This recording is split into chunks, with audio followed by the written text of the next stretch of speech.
Hola, mi nombre es Ramón Vélez y te invito a que veas mis videos, en donde te mostraré las ideas e inventos que he estado acumulando a lo largo de los años. Te espero.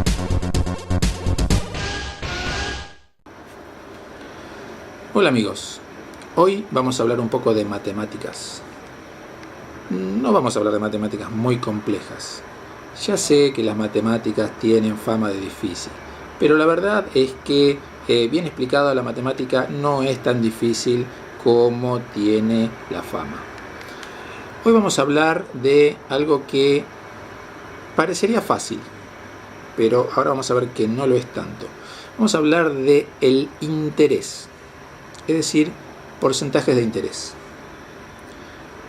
No todo el mundo sabe que hay dos clases de intereses. Tenemos por un lado el llamado interés simple y el interés compuesto. El interés simple, como vemos, es prácticamente una línea recta, y el interés compuesto va creciendo cada vez más. Los matemáticos dicen que crece exponencialmente. Exponencialmente es una palabra que asusta un poco, pero no es tan difícil. Cuando nosotros tenemos un capital, ¿sí? Cuando calculamos con el interés simple, lo que hacemos es aplicarle, los intereses siempre se calculan por periodos, ¿no? En realidad es una curva continua, pero por una cuestión de practicidad se calcula en periodos que normalmente son siempre iguales. En un periodo se aplica un determinado porcentaje. Ese monto de porcentaje no se agrega al monto total. Siempre se calcula el porcentaje desde el monto inicial. Estamos hablando siempre del interés simple. Entonces, la curva, digamos, si uno termina sumando el capital inicial más todos los intereses que se acumulan aparte, termina dando una línea recta y en algún punto un valor. Ahora, ¿qué es lo que pasa? Hay otro interés que es, lo llaman interés compuesto, pero yo preferiría llamarlo interés natural, porque es el interés o la tasa de crecimiento o decaimiento que tienen los fenómenos físicos, químicos, biológicos, etc., ¿no? Los fenómenos naturales. Por eso a mí me gusta llamarlo interés natural, pero en realidad se llama, matemáticamente se llama interés compuesto. Consiste en que en cada periodo el interés que se calcula se agrega al total. Y al agregarse al total, el nuevo periodo arranca de un valor diferente. Al siguiente periodo pasa lo mismo, se vuelve a acumular el interés con el capital y eso pasa a ser un capital más grande. Entonces, como el capital va creciendo, en consecuencia, el interés que agrego, el valor numérico del interés que agrego, es el porcentaje siempre igual, pero el valor va creciendo. Entonces, al ir creciendo, la curva crece cada vez más y llega a un momento en que puede llegar a descontrolarse por completo, ¿no? Acá, bueno, el ejemplo está hablando de un tiempo en años, pero el periodo de tiempo lo elegimos nosotros. Pueden ser semanas, meses, años, semestres, lo que sea. Y la cantidad más los intereses, acá dice pesos, pero puede ser cualquier otro valor.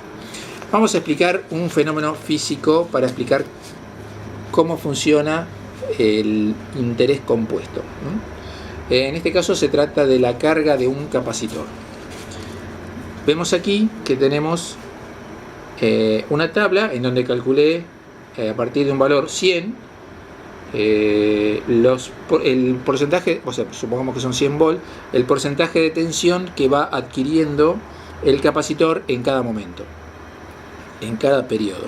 El capacitor se carga en forma, digamos, infinitesimal, se va cargando continuamente.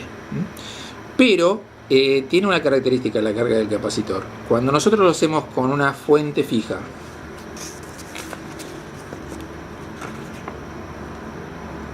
y una resistencia, al cerrar este interruptor, la tensión acá menos la tensión acá cae acá en esta resistencia, y la resistencia, cuando le aplicamos una tensión, provoca una corriente. A medida que el capacitor se va cargando, la diferencia es menor y la corriente con que se carga es menor. En teoría, el capacitor no se cargaría nunca estaría completamente cargado, siempre tendería a un valor, que es el valor de la fuente, pero nunca llegaría. No voy a dar una clase de electrónica, pero los electrónicos hablan de un factor que se llama tau. Tau es el valor de la resistencia multiplicado por el valor del capacitor. Resistencia en ohm, capacitor en faradios. Si ustedes hacen todo el proceso matemático, van a llegar a la conclusión de que esas dos unidades multiplicadas dan tiempo en segundos. Por ejemplo, en este caso en segundos, ¿sí? Si ohm por faradio da segundos. Este periodo de tiempo, ¿sí?, fijo para un determinado circuito RC, da que el capacitor se carga el 63,2% en un tau. ¿Sí? Bien. Vemos acá, no hice la curva continua, lo hice en secciones como es el interés de un banco. En un tau 63,2, después en el segundo tau el 63,2 del 63,2, o sea, va creciendo hasta que prácticamente llega al valor final de tensión. Vamos a ver ahora el mismo proceso, pero en forma continua, no seccionada. Este gráfico, ¿sí?, es este mismo en grande, ¿sí? O sea, este es este en pequeño, ¿sí? Y este, que está acá, es este mismo también en pequeño, ¿sí? Cada uno de ellos aplastado un porcentaje. Si ven que esto es un tau, de acá hasta acá, la carga llega al 63,2% y queda un 36,8%. Luego el sistema como que se reinicia, digamos. La tensión inicial no es esta, sino esta. Entonces, ¿qué es lo que pasa? Se carga en un tau, que vale lo mismo que el otro, otro 63,2%. Y luego, en esta diferencia de tensión, otro 63,2%. Y así. Como ven, la curva es continua, ¿sí? Pero es como que fueran se reiniciaría el cálculo en cada momento, ¿no es cierto?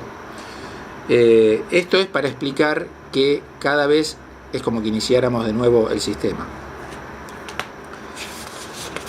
Pasemos a otro fenómeno físico. Otro fenómeno físico puede ser, por ejemplo, la desintegración radioactiva. Ustedes habrán escuchado decir que el tiempo de desintegración de un elemento es tantos miles de años, o tantos millones de años, o tantos cientos de años. Bueno, ese tiempo es parecido al tau. No es exactamente el tau, pero es parecido. Es el tiempo en que la desintegración llega al 50%. Si suponemos que la desintegración es 24 horas, entonces vemos que del 100% llega al 50% en 24 horas. Y de ese 50%, el 50%, o sea, el 25% del total, en 2 tau. Y después lo mismo, 0,125, 0,00625, etc. Eso es, digamos, continuo. La desintegración no termina nunca tampoco. Bien. Vamos a ver otro fenómeno, no físico, sino biológico.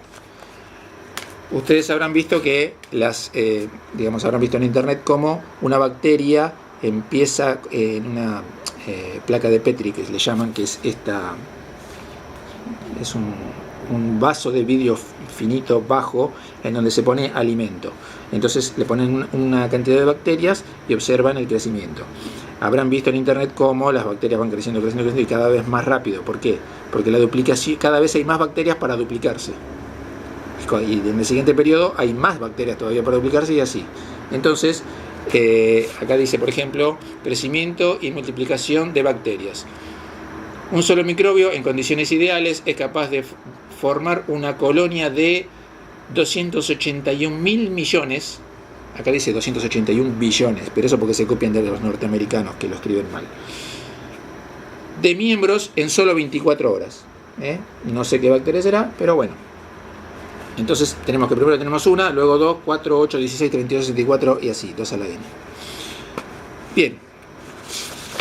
Vemos que no solamente se limita a lo físico, sino también a lo biológico, lo químico, lo astronómico. No hay fin para esto. Acá les hice unos gráficos de barras en donde vamos a explicar acá el interés, ahora sí, interés compuesto, ¿sí? Partimos de un valor de 100 que pueden ser pesos. En el primer periodo tenemos 110 porque le aplicamos el 10%, ¿sí? Luego el 10%, pero no del 100, sino de 110, que agregado da 121. Luego, 133, 146, 161, 177, ¿sí? Vemos que digamos, por decirlo de una forma burda, el cacho que le vamos agregando es cada vez más grande. ¿Sí? Y acá lo tengo comparado, ¿ven? El de arriba, es mucho más grande que el primero. ¿Se entiende? Porque el valor base para calcular el 10% es cada vez más grande, ¿sí? Mientras que en el otro, en el interés simple, tenemos que, si arrancamos de 100, tenemos 110, 120, 130, 140, 150, 160. Es decir, en cada periodo siempre se agrega 10. Y no va creciendo ese agregado, siempre es igual, ¿sí? Cuando lo comparamos acá arriba, vemos que son iguales. Ahora, ustedes me dirán, ¿qué pasa? ¿Por qué existe el interés simple si todas las cosas en la naturaleza son de interés compuesto? Bueno, el interés simple lo encontramos en pocos lugares. Uno de los lugares donde lo encontramos es, por ejemplo, en el Código Civil argentino escrito por el doctor Vélez Arfield. Como en Argentina hay una tradición cristiana heredada de los españoles, lo que ocurre es que la avaricia, digamos, se limita porque lo dice la Biblia. La Biblia dice que no hay que cobrar en forma usuraria, ¿sí? El cristianismo lo disfrazó como gastos administrativos, pero en realidad sí cobraba algunos intereses, pero no los hacía. Vélez Arfield no lo aplicó en forma acumulativa. El interés se acumulaba en una cuenta aparte y siempre se calculaba el valor del interés desde el valor inicial. ¿Está claro? Vemos entonces que esto tiene consecuencias, por ejemplo, en la economía. La inflación es un fenómeno natural. Y como fenómeno natural se aplica el interés compuesto, no el simple. Por ejemplo, en Argentina, en el año 2016, o sea, este año, en febrero, el Congreso dijo que la inflación era de 4,8% mensual. ¿Qué es lo que ocurre? Que supongamos que se mantiene a lo largo de todo el año, el 4,8%, como lo calculan los economistas, le hace el gobierno, es una inflación acumulativa del 4,8% mensual, no da 4,8 multiplicado por 12 igual 57,6. Eso es lo que el gobierno le quiere hacer creer a la gente, que esta es la forma de calcularlo. Lo calcula como el interés simple, porque en el interés simple los porcentajes sí se pueden sumar. Pero acuérdense bien de esto, en el interés compuesto los porcentajes no se suman y la inflación se rige por el interés compuesto. Por lo tanto, no sumen intereses, sino que tienen que hacer esta cuenta. Fíjense. Una inflación acumulativa del 4,8% mensual da 1,048, y ahora les voy a explicar por qué, por 1,048 mensual, ¿no? Y así 12 veces, multiplicamos 12 veces. De ahí viene el exponencial, porque tendría que ser 1,048 elevado a la 12. Parece un número muy grande, y realmente lo es. O sea que da un resultado de 1,7552. Ese valor hay que hacer un pequeño proceso y termina dando 75,52% anual. Del 57,6 pasamos al 75,2. No es, como se dice en Argentina, no es moco de pavo, no es una pavada, no es poca cosa. ¿Está claro? Bien. ¿Cómo llego a esta fórmula? Bueno, muy fácil. Se explica, bueno, acá el ejemplo es para un interés bancario, pero es lo mismo. El valor inicial, ¿sí?, se multiplica por el interés dividido 100, o sea, del 4,8% pasamos al 0,048, porque lo dividimos por 100. Le sumamos 1 para convertirlo en un factor multiplicativo, porque si no, no lo podemos multiplicar. Y nos da 1,048. ¿Qué es 1,048? 1,048 es el factor que hay que multiplicar al valor inicial para obtener el valor del segundo periodo, del siguiente periodo. Y así, multiplicamos hasta que al final, o sea, acá lo que explica la fórmula es que es a la n. N en este caso es 12. Porque queremos pasar de mensual a anual. Y luego hay que restarle 1, porque nos da 1,7552. Y nosotros el valor que buscamos es el porcentaje, que es 0,7552. 0,752 es el valor del porcentaje, el factor multiplicativo, digamos, ¿no? Entonces ese valor lo multiplicamos por el valor inicial en pesos y nos da el interés. Si queremos que nos dé el total, no le sacamos el 1, le dejamos el 1 para que nos dé todo. Monto inicial más interés. Si le sacamos el 1, nos da solamente el interés. ¿De acuerdo? Bien, como verán, esta es la diferencia entre un interés y otro. Y ojo cuando el gobierno hace esta cuenta, 4,8 por 12, porque no es así, es así. Y como verán, los resultados son muy diferentes. Bueno, creo que tenemos todo, no me olvidé de nada. Les agradezco y espero que reflexionen. Las matemáticas no son tan difíciles, hay que, como todo, es como la computación, como las ciencias, como la política, como la abogacía, como todo. Hay que dedicarse y darle para adelante y tejer redes neuronales, y llega un momento en el que uno puede, si quiere, aprender cualquier idioma, cualquier fórmula matemática, cualquier concepto político, cualquier cosa. Les mando un abrazo.